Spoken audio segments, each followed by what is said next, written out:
Iya, ketika bicara objek sumber daya alam ya, ini kan bisa dilihat dari berbagai sisi. Minimal untuk konteks kantor kita ini kan dari dua sisi, ekonomi dan juga lingkungan hidup, kan gitu ya. Dari sisi ekonomi dan lingkungan hidup, ini sebenarnya gampang-gampang susah nih, karena secara teori ya sebenarnya ekonomi dan ekologi itu dari satu rumpun keilmuan. Root of science-nya itu satu, yang disebut dengan oikos ya. Oikos nomos menjadi ilmu ekonomi, oikos logos menjadi ilmu ekologi. Nah, sehingga sebenarnya ya pengelolaan ini bisa diintegrasikan atau minimal ini selalu diterpadukan antara ekonomi dan ekologi.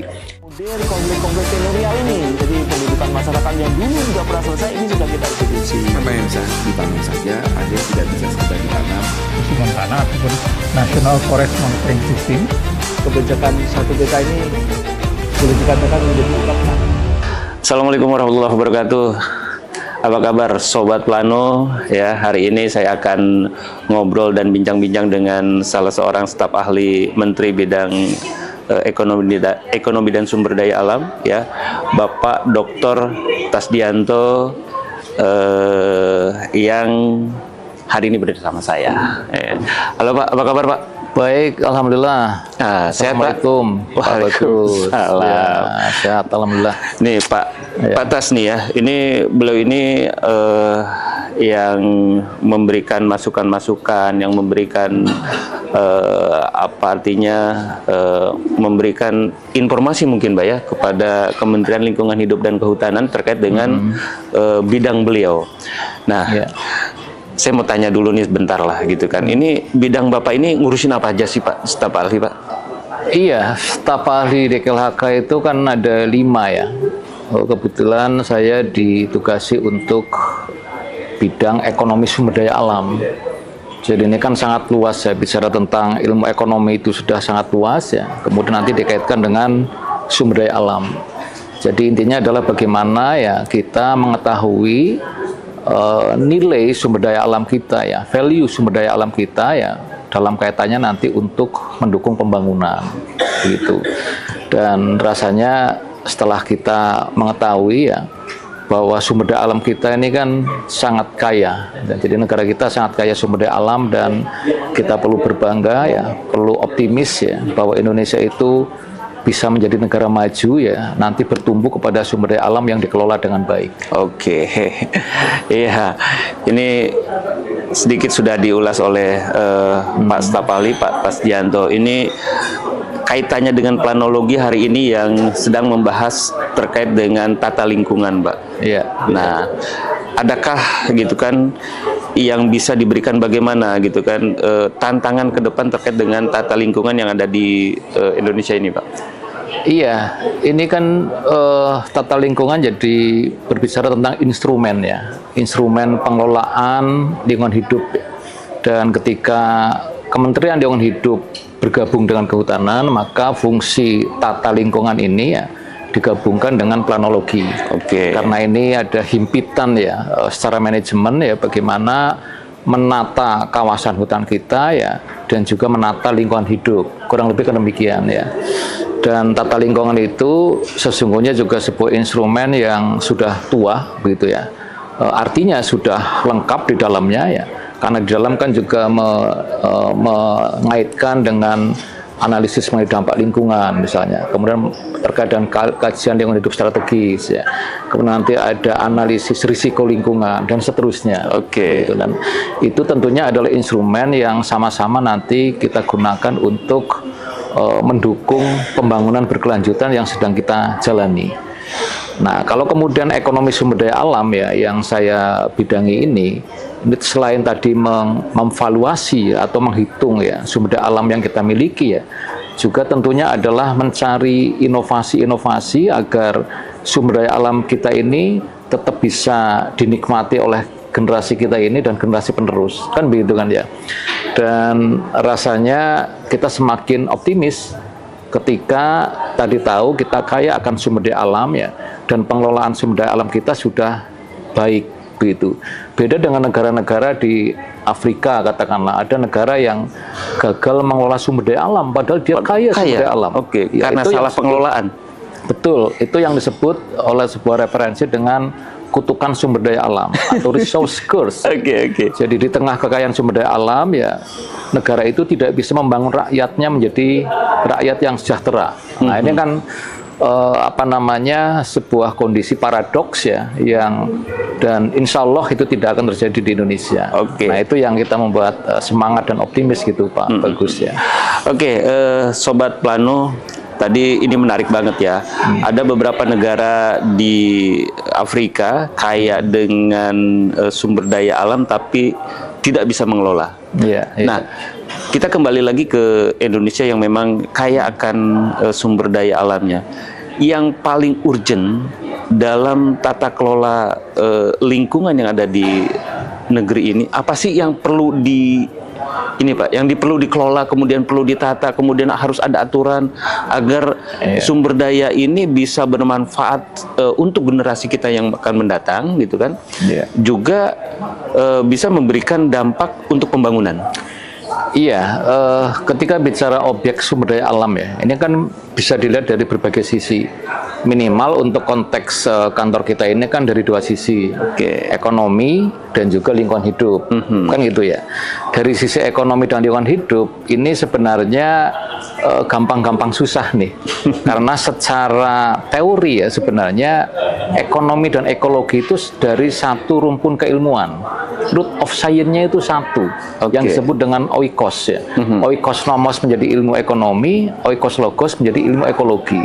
Nah, sehingga sebenarnya ya pengelolaan ini bisa diintegrasikan atau minimal ini selalu terpadukan antara ekonomi dan ekologi. Nah, instrumen-instrumen yang kita miliki ya, terutama tadi terkait dengan analisis mengenai dampak lingkungan ya, itu adalah instrumen yang sangat bagus untuk memastikan ya investasi, kegiatan usaha atau proyek ya yang ada di kita itu terjamin nanti akan tetap ramah lingkungan. Kan begitu kan ya. Artinya ada kaitannya dengan daya dukung daya tampung di situ ya? Pasti karena bisa nanti analisis mengenai dampak lingkungan ya, kita melihat dampaknya dari kegiatan usaha itu terhadap lingkungan hidup. Kemudian bagaimana nanti mengendalikan dari dampak itu. Kan begitu kan ya.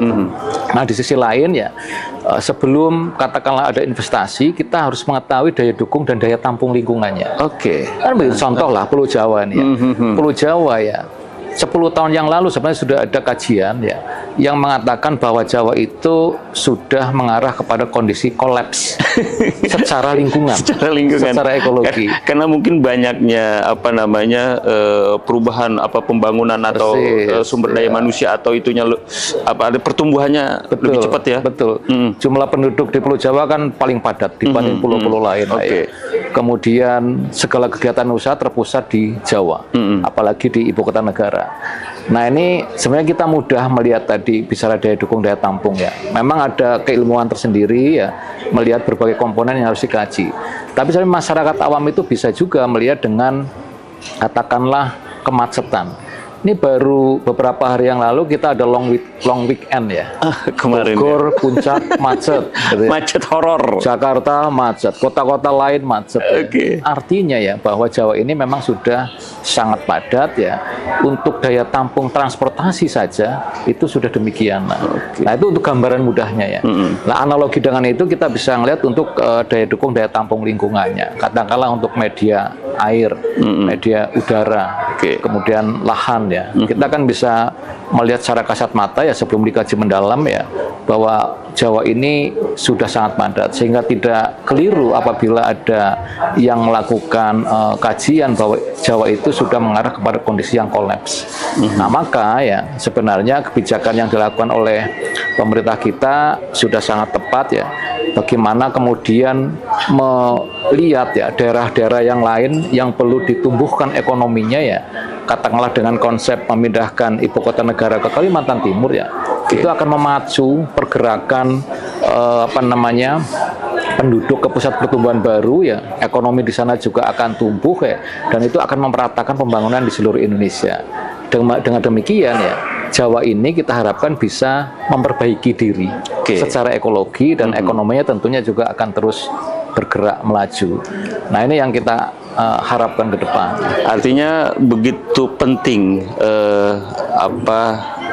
menata lingkungan kita untuk hari ini, untuk dinikmati dan juga untuk masa depan, Pak ya. Persis begitu. Nah, kembali instrumen-instrumen tadi itu adalah menjadi guidance atau penuntun ya. Apabila ya pembangunan kita sekarang ini ya harus tetap di dalam koridor yang peduli atau ramah lingkungan ya. Itu baru AMDAL. AMDAL ini kalau diterapkan, Pak, itu kita akan selamat ya. Investasinya juga kemudian bisa berjalan ya. Ekonomi tumbuh, lingkungan itu bisa terkendali atau terkelola dengan baik ya. Belum instrumen lain ya, kajian lingkungan hidup strategis katakanlah. Kemudian analisa risiko lingkungan misalnya. Ini kan instrumen-instrumen yang modern sebenarnya ya, yang dipergunakan untuk pengelolaan lingkungan.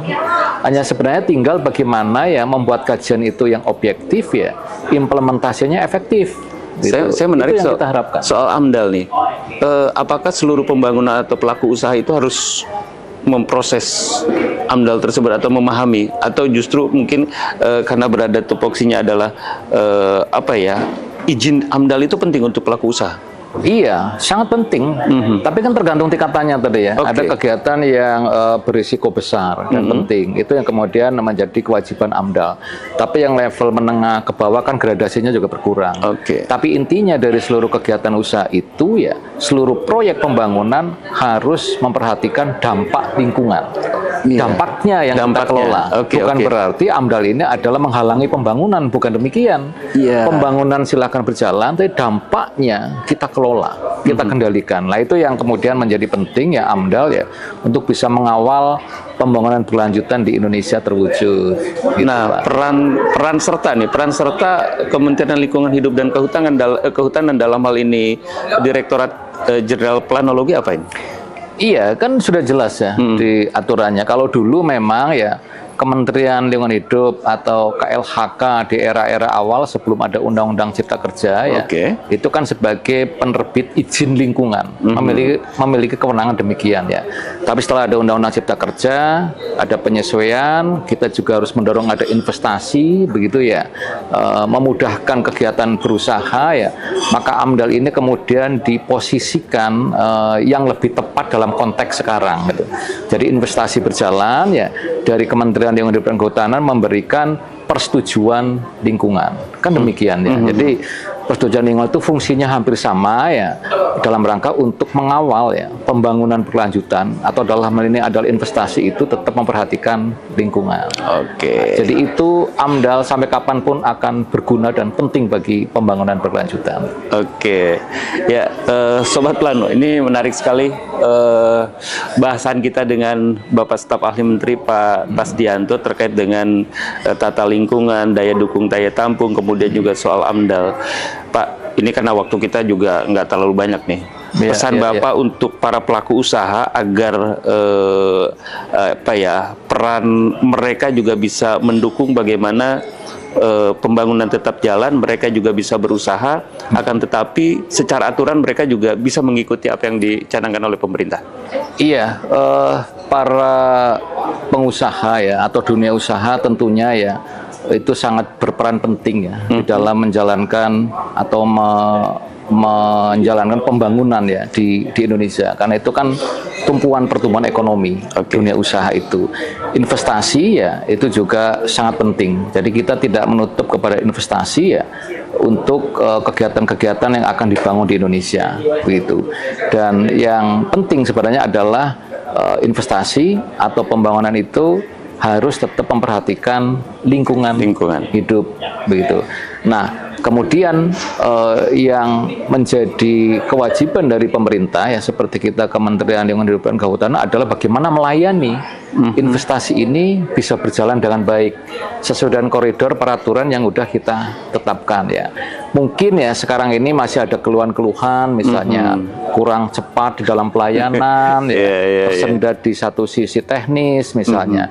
Nah, itu ayolah kita sama-sama ya perbaiki yang sudah baik ini, sudah on the track ya, tinggal diefektifkan pelaksanaannya. Pelayanannya akan kita tingkatkan, akan kita percepat ya.